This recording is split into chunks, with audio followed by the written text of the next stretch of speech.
Hello friends, मी आम्रपाली गजानन कुरुकमानी खिल्लारे तुमच्या पुढे घेऊन येत आहे माझ्या वाचनप्रेमी ऑडिओ चॅनलवर गलती किसकी या पुस्तकातील 8वी कहाणी। पुलिस दक्षता से काम करती तो मुझ पर ये मुसीबत नहीं आती।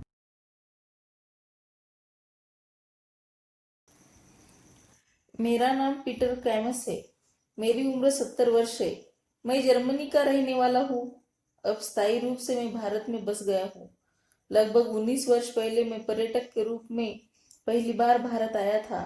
अपने देश में बड़े सुख के साथ एक बाम कसद जिंदगी गुजार रहा था, लेकिन मैंने भारत में रहकर गरीबों की मदद करने का फैसला किया।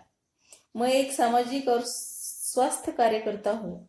यह बात दिगर है कि जिन बेसहारा जरूरतमंदों का मैं इलाज करता हूँ वे मुझे डॉक्टर कहते हैं।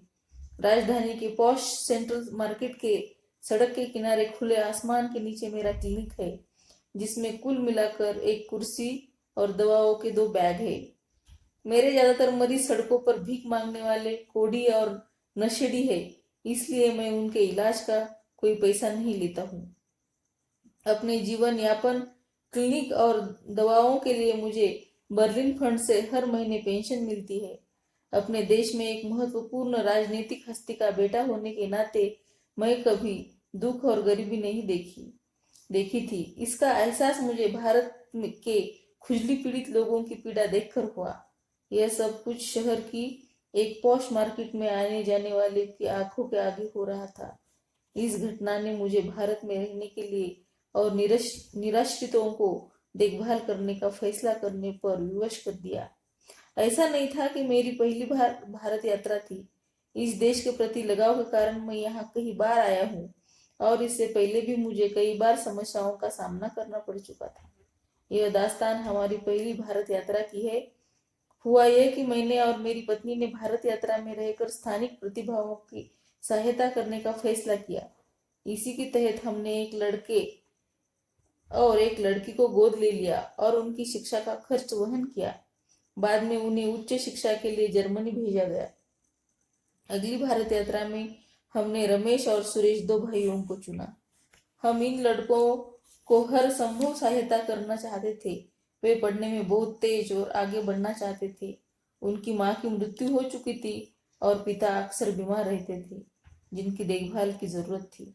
सच्चाई यह है कि हमने पूरे परिवार को ही गोद ले लिया और बच्चों की पढ़ाई के साथ साथ उनके अन्य जरूरतों की सहायता हम करने लगे। सुरेश को जल्दी ही पढ़ाई करने के लिए जर्मनी बुलाया गया, लेकिन रमेश और उसके पिता भारत में ही रह गए। उनके लिए मैंने एक फ्लैट खरीदा। यह हमारी दूसरी भारत यात्रा का विवरण है, जिसमें मैंने जर्मनी वापस न लौटने का फैसला किया। मैंने दिल्ली की गलियों में पीड़ा देखी थी, इसलिए मैंने रमेश के साथ रहने का फैसला किया। इसके साथ ही मेरी व्यथा शुरू हुई। मेरी अपेक्षा के विपरीत रमेश अच्छा लड़का नहीं था। जल्दी मुझे उस घर से बाहर निकलना पड़ा। अपने दत्तक पुत्र रमेश और अपने निर्वाह के लिए मैं जितना भी पैसा जर्मनी से लेकर आया था, धीरे धीरे रमेश ने सब ऐंठ लिया। इतना ही नहीं, अब मेरी जान भी खतरे में थी। अब तक मेरे पास कई अन्य बच्चे रहने लगे। उनमें से 14 वर्षीय कृष्ण भी था। वो बहुत विनम्र और सुशील था। वो हमेशा मेरे साथ रहता था। मेरे प्रति कृष्ण को यहाँ प्यार और सुंदर को फूटी आंख नहीं सुहाता था। सुंदर चोर किस्म का लड़का था। वह भी मेरे आगे पीछे घूमता रहता था। मुझे इस बात की जानकारी थी कि वह मेरे घर से पैसे और दारू चुराता था, फिर भी मैंने उसे सुधारने की कोशिश जारी रखी। कृष्ण मेरे घर में उसकी आवाजावी पर ऐतराज करता, लेकिन मैं समझा बुझाकर उसे शांत कर लेता। इस बीच मैंने एक छोटा सा क्लिनिक फिर खोल दिया और जरूरतमंद बेसहारा लोग इलाज के लिए मेरे घर आने लगे। मेरा इलाज बहुत साधारण था। कई बार मुझे अपने मरीजों की लापरवाही का ही शिकार होना पड़ा। मेरे मरीजों की सूची में नशेड़ी, आवारा, छोटे मोटे अपराधी शामिल थे, लेकिन यह मेरी समस्या नहीं थी।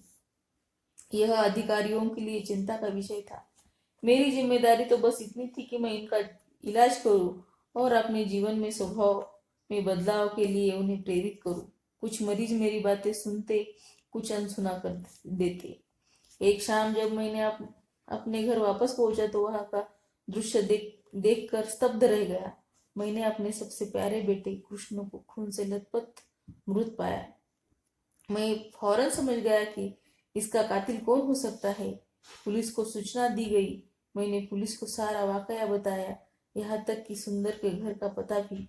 कुछ भी नहीं हुआ। मुझे इलाका छोड़कर भागने को मजबूर कर दिया गया क्योंकि पुलिस मुझे और मेरे बच्चों को तंग कर रही थी। पुलिस मेरे घर से अनेक कीमती चीजें उठा ले गई और मुझे आए दिन परेशान करने लगी। एक दिन मैंने पाया कि मेरे घर का सारा सामान सड़क पर फेंक दिया गया था और मेरे 10 बच्चे सड़क पर बैठे हुए थे।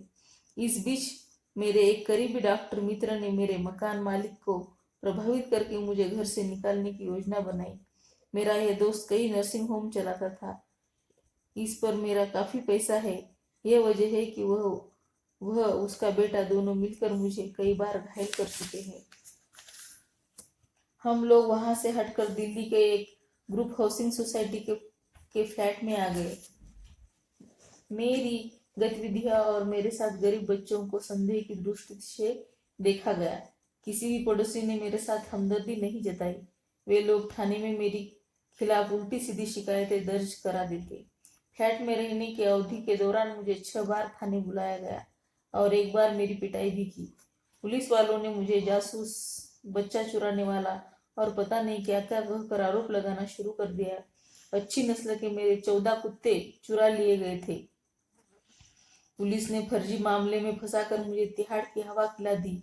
रिहाई से पहले 3 महीने तक जेल में पुलिस के आतंक से मुक्त रहा। मेरे घर वालों ने मेरे लिए एक तरफ की टिकट भेजी, लेकिन मैं अपने बच्चों के आंखों का मलाल देकर मैंने उसे ठुकरा दिया। किसी ने एक बार मुझे 5,000 रुपये का चूना लगाया। मैंने पुलिस से शिकायत करने का साहस नहीं जुटा पाया। इसके बजाय अंतरात्मा की आवाज पर मैंने गृह मंत्री के घर का फोन मिलाया। भाग्य ने मेरा साथ दिया। गृह मंत्री ने स्वयं फोन उठाया और मेरी बातें ध्यान से सुन ली और 1 घंटे के अंदर मदद का आश्वासन दिया। 1 घंटे के अंदर मुझे मेरा पैसा मिल गया। मुझे पैसों की जरूरत थी, इसलिए अपने डॉक्टर मित्र से पैसे लेने के लिए सुनील के साथ मैं उसके घर पर गया, लेकिन मेरे मित्र और उसके पुत्र ने मेरी बुरी तरह पिटाई की। सुनील ने जब हस्तक्षेप करने की कोशिश की तो उसे भी चोट पहुंचाई गई।